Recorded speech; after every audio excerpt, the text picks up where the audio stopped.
నిన్న మన Satavahana university degree కళాశాల ఫలితాలు ప్రకటించింది. అందులో మన వికాస్ డిగ్రీ కళాశాల ప్రభంజనం రాజన్న సిరిసిల్ల జిల్లాలోని 8 మందికి పైగా 9 జీపీఏ పైన, తర్వాత 133 మందికి 8 జీపీఏ పైన సాధించి రాజన్న సిరిసిల్ల జిల్లాలతో పాటు శాతవాహన యూనివర్సిటీలో వన్ ఆఫ్ ది టాప్ కాలేజెస్గా మన వికాస్ డిగ్రీ కళాశాల నిలబడింది.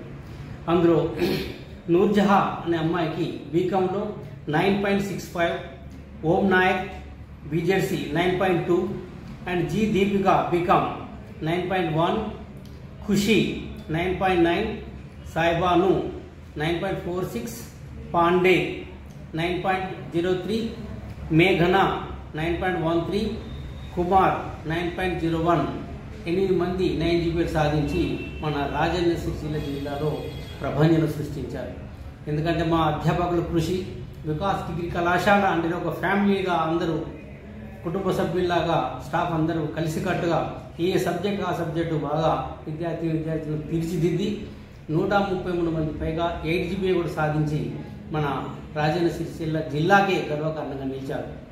సో ఈ సందర్భంగా విద్యార్థులను అభినందిస్తూ, అధ్యాపకులను అభినందిస్తూ, కళాశాల పట్ల అంకితభావంతో పనిచేసినందుకు మనస్ఫూర్తిగా అభినందిస్తూ ముగిస్తున్నాను. Thank you.